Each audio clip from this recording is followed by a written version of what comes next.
This is Luke Iorio, and here's this week's Meaningful Moment. So over the past week, somebody shared a kind of an old saying with me that got me thinking about what I wanted to share with you in this moment. Somebody used the phrase of, oh, we must be in the calm before the storm. We've got a couple of big projects that are coming up, some big initiatives. I'm sure when you guys are out there and you're working on something new, whether it's a big project or a big change or transition that you're going through, you recognize that there are at times this quick little moment of pause, maybe that little stillness, that zen that seems to be there right before that flurry of activity just completely goes at it and kind of kicks us up to a whole new level. That said, what I've noticed in the last several years is that more often than not, it's the storm before the calm that I tend to experience a lot more often, the storm before the calm. Something I've spent a lot of time speaking with coaching clients as well as students about is this idea of chaos and control. So very often, whether it be in our lives, businesses, what have you, we seek control in some way because we feel like it's going to give us this degree of certainty. It's going to help us navigate through the ambiguity within our lives. And yet, it's not really true. It's more often than not, it's a false sense of control that's actually there. And what I help them start to connect to, because it was something that was very important for me to learn and begin to see this way, is that storm before the calm is represented in the idea that chaos is actually required for systems to come into a higher order. Meaning that when you've got a status quo that is your life, if you've got that usual routine, that usual way that things happen to be, and you show up in your usual way of showing up in your life and in your career, then one of the ways, if you're going to make a change, then that's got to get disrupted. And that means that there's going to be a little chaos that is going to get introduced. There's going to be some storm that comes into it because this is just the way that our lives work. Whenever we want to make a change, we need that little bit of disruption, and sometimes a whole lot of disruption, for us to break out of the older patterns, the ruts, the way of being that used to be there. And so it's not unusual that when we go and make this change, when we start to show up in different ways, that we go through this brief period of time. And by brief, let me say temporary, because it may not be so brief or may not feel so brief, but we're going to go through a period of time that has upheaval. So think about this for a moment. When you change your way of showing up in the world, maybe it's the way you're showing up at work or the way you're showing up in a relationship, let's say, and you do something different. You begin to show up in this new way that you're intending. Then by nature, do you think people are going to respond to you the same way they always have responded to you? No, of course not. It's going to change because you're different. They're going to respond to you differently. And now all of a sudden, they've responded to you differently. Maybe you're in new territory, and not everybody's going to respond favorably. Think about that. When you make changes, how often is it that people immediately embrace the change that you're trying to make, as opposed to wanting it just to be the way that it used to be, right? So people are going to have some resistance when change starts to get made. So they're going to respond to you differently. Now what happens? They're responding to you in ways that you've never seen before. So now you're going to respond differently yet again. And so now all of a sudden there's going to be some upheaval that's going to go there. There's going to be that little bit of chaos, that little bit of storm, because things are now in motion. They're starting to move around a little bit. And that's good, because that's part of what we're trying to do for ourselves. We do not grow by staying the same, right? We grow by putting ourselves out there, through breaking through our status quo, by breaking our comfortable and familiar routines. We look to grow and evolve in any number of ways.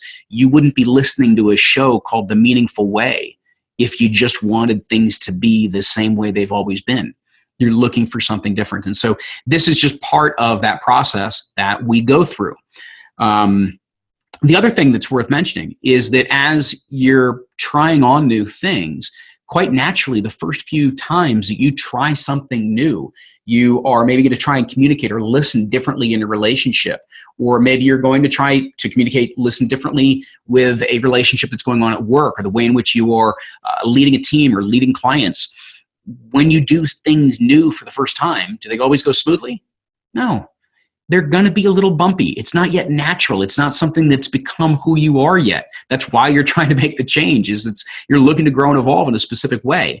So the first few times that you get out there and start to use these different approaches, different skills, different intentions, then quite naturally, it's not always going to go exactly the way that you planned from day one.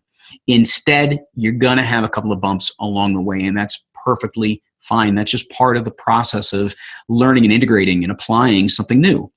And over time, as you stick with it, you're going to realize that it will start to become a little bit more natural. It will flow a little bit easier for you. And now all of a sudden, you're going to have more of the intended effect that you want to have because you feel like you're beginning to master the way in which you want to show up, the way in which you want to move this new particular quality or trait or skill that you are beginning to embody. So when you experience these storms, when you get some of the resistance that kicks up, when you feel any of that upheaval, a couple of things. Number one is the chaos is okay. Know that that's actually a sign that things are starting to move around. The status quo is starting to be disrupted. That's a very, very good thing, first and foremost. Next is don't make it out to be more than it is. Don't make it out to be less than it is either. It's one of the things that I learned a while ago, and it's become, as anybody knows that's ever worked with me, they know that one of my favorite phrases is just simply, it is what it is. Matter of fact, you guys can see it. It's right back here. It is what it is. It's literally over my shoulder at all times. And I don't mean that in any type of a defeatist way, because you will hear people say that, oh, it just is what it is. Like they're giving up, like they're sacrificing, they're surrendering to, oh, I have no control. It just is what it is. That's not what this means. This is just a very objective. It is what it is. Nothing more, nothing less. It doesn't have meaning until I decide what is that meaning. It doesn't need to mean anything more or less than what I want it to at this time. So to step back into that place of just kind of recognizing where you are in the journey, knowing that you're right where you're supposed to be right now, that the circumstances that are unfolding at this moment, they just are what they are. Now you get to decide what to do with that. It doesn't mean that you blindly accept it and just lay down and say, okay, let the chaos take over. I'm going to go back to what was because it was just easier. I'm not saying that by any measure whatsoever. But to fight against the reality of whatever's in front of you at that moment, to fight against the chaos and try and put it all back into order again so that you feel some semblance of control or certainty, that's going to work against you. Instead of saying just is what it is, now, how do I want to navigate through this?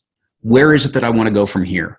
What is maybe even just the next step that I can take that continues me on the journey, the path that I am headed down? So sometimes it's just breaking things down into a little bit simpler form so that you're not trying to control anything. You're just trying to keep yourself in motion towards where you are trying to go. So a couple of things along those lines to keep in mind. Number one is that as you navigate through that storm, as you continue to put your one foot in front of the other to keep moving along your way, remind yourself of how it is that you're living your values. Be clear on what it is that you value in this life. What are the things that are really important to you? And how are those values present in what you are doing right now and the way you're showing up and where it is that you're trying to get to, so that you know that you're walking a path that is congruent with the life you want to live and the person that you want to be. Next is to focus in on that meaning you get to find the purpose in the situation. You get to find the meaning of whatever it is that's unfolding right now, because you can use that meaning in propelling you forward. It may be at times just saying, hey, you know what, this storm, this chaos that I'm going through right now, it's nothing more than the storm before the calm. It's nothing more than a disruption of the status quo. And things are shuffling around, things are in motion. That's a good thing, even if they feel a little uncomfortable right now. That's all right. It means it's going to lead to what's next for me, and I'm going to navigate through it consciously. You're not going to put your head down. This isn't blind faith. You're going to keep your head up. You're going to continue to look around, but you know the direction that you're ultimately heading in, and you get to decide what any moment means to you in terms of how you propel that forward. Have clarity. Those next steps, and at times they may just be baby steps that allow you to stay in motion and make just even a 1% progress every single day. That will actually lead you to some very, very big progress over time. Those small steps add up. Because first you're going to crawl, then you're going to walk, then you're going to run. And as you go through those steps and as you progress through, the steps will get bigger, they'll get stronger, they'll get more certain, they'll get more confident in the way that you move forward. But having clarity around what's next for you, or what's next in terms of how you're going to find something out or learn something new to help you through whatever part of this journey you're in right now, those are all just clear next steps. That clarity is also one of the things that begins to reintroduce that confidence and certainty to ourselves. And our ability to find clarity gives us more confidence in ourselves that we know how to figure it out. We know how to sort it through, even when things seem very uncertain and when they seem like they're in the midst of a whole lot of chaos. Next is making sure that you really take care of how connected you feel to what it is that you are doing. So think about, why are you excited? What is it, this path that you're heading down, this journey, the calm you're trying to get through as you go through this storm? Think about why. What excited you about going down this path? What excited you about this change or transition that you might be in right now? Consider what that is for you, because that's part of your emotional connection to why you're doing what you're doing. It's an important reminder to come back to at any given time.